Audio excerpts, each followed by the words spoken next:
So, y'all, the Asians over on TikTok are fighting, and I'm learning so much. I just did a video on my HR channel about this, but I thought I would do a little chat about it over here because I had some other thoughts about it after I finished that video that I think are more applicable to travel. So, the Asians over on TikTok are beefing with each other, like seriously fighting. And after making a whole video about it on my HR channel, I wanted to come over here and share some thoughts from a travel perspective.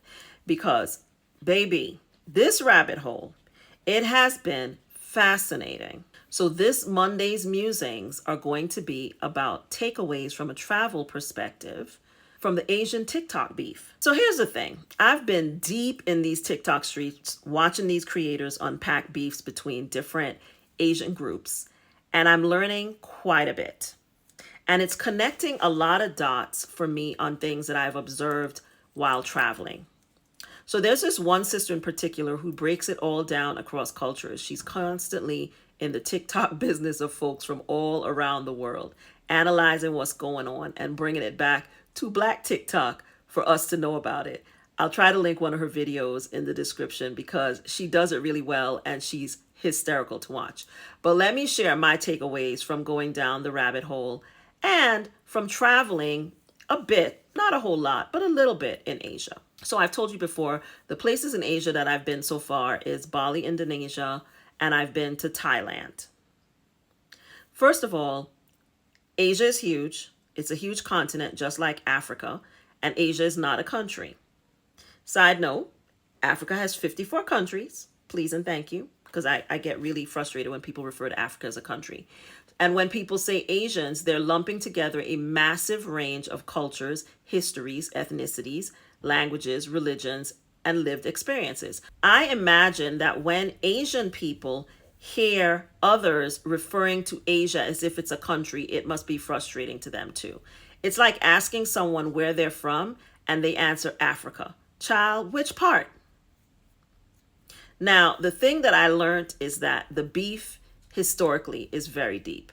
And honestly, it doesn't surprise me that there are so many divisions across Asia because the history is long, complicated, and includes a whole lot of internal conflicts, plus white European interference, layered on top of it, white supremacy, colonialism, all the same things that have harmed communities of color all across the globe.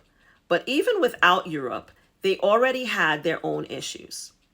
A South Asian person, someone from India or Pakistan, is not the same as an East Asian person from China or Korea, or even a person from the Philippines. And someone from the Philippines told me they don't consider themselves to be Asian, they consider themselves to be Pacific Islander. So again, I'm learning all kinds of things.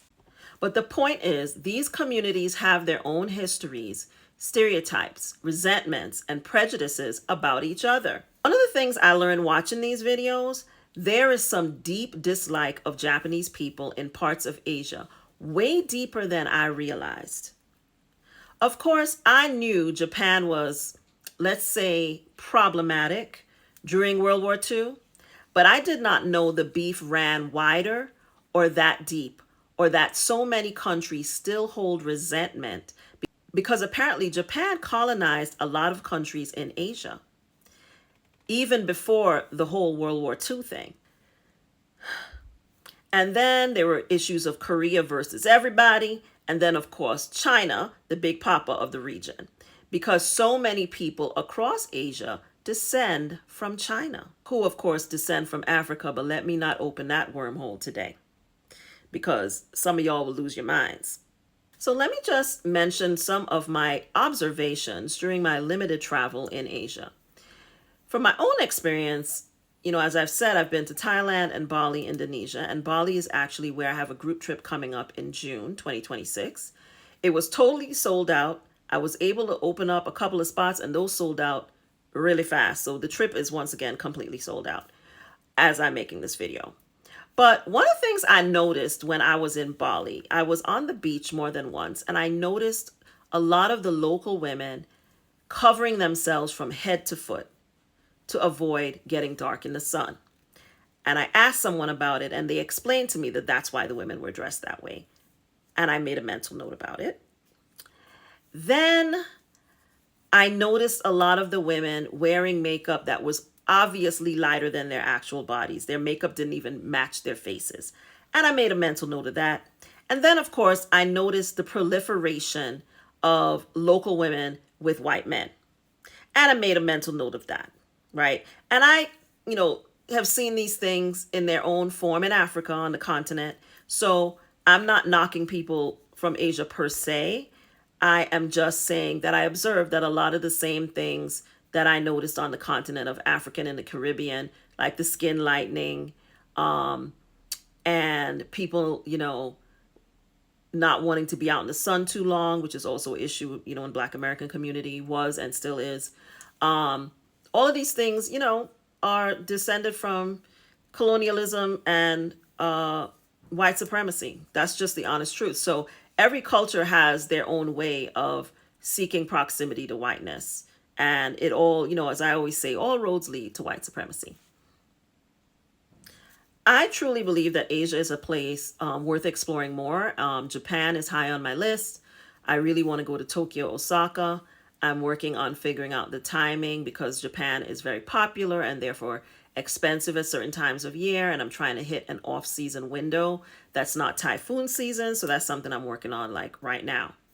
But what fascinates me is how these little islands like Japan and Britain have caused so much chaos historically, like small islands with big colonial energy.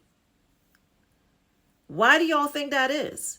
Because I have thoughts. The one thing that, is always present, no matter where you go in the world, you are going to run up against anti-Black bias. And watching all this content gave me more insight into why some Asian communities can be deeply anti-Black, why so many of them chase white proximity like it's a full-time job, why so many of them adopt U.S. racial hierarchies, even though they're from entirely different cultural contexts. And I talked more about that over on my HR channel, so you can check out that video. I'll link it to this video if you want to watch it. But seeing all these perspectives from within the Asian community itself, it's been very eye-opening for people to break down how, anti-Black bias has been passed on to them, right?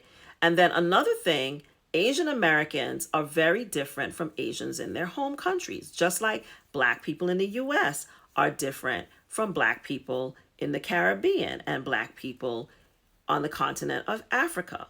So the American experience has shaped and in many ways infected every community that has lived under its influence. There is an Asian diaspora, and they are also navigating the pressures of American whiteness and proximity politics. So it's not just us as Black people that are experiencing this. Now, the other thing that I learned while watching all these videos were they got slang that I hadn't heard before, and it's been very educational. I learned the term Uncle Tam, which is their version of Uncle Tom, and Pygmiko, which is their version of Pygmisha. There's a Chinese American TikToker that I love, and I follow her, and I will try to find her channel so I can link it here. But she's broken a lot of this stuff down really, really well, and has really educated me quite a bit. So I'm also dipping my toe back into TikTok for BaldGirlWillTravel, the travel brand. I had a platform there before, but I took it down because I didn't have the time to really pay attention to it. And now I'm thinking about relaunching it.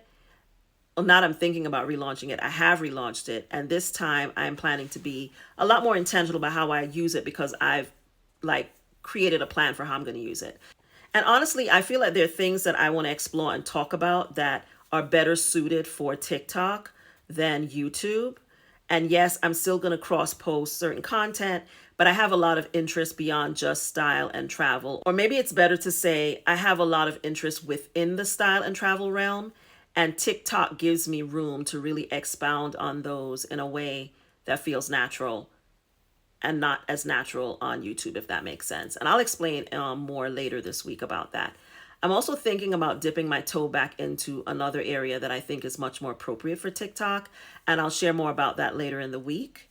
But I would really appreciate it if you would go ahead and follow me over there.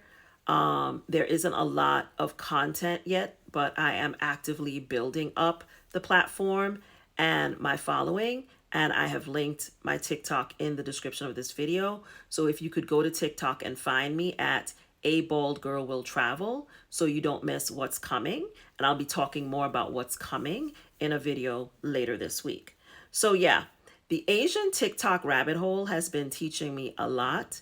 And it's one more reason why travel matters. The more you see, the more you understand how people's experiences, histories, and interactions with whiteness shape how they move through the world. And it also impacts your experience when you travel to those countries. And it's better to be able to give it some context. Let me know your thoughts in the comments. Have you gone down this rabbit hole yet? And should I do a separate video on Bali versus Thailand? Because I definitely have a preference. If you enjoyed this video, don't forget to give it a like. Do comment, but do so constructively. And please do subscribe to my website. And don't forget to follow me on social media at BaldGirlWillTravel. This is Anne Marie. This is BaldGirlWillTravel. Thank you so much for watching. I'll see you in the next video. Bye.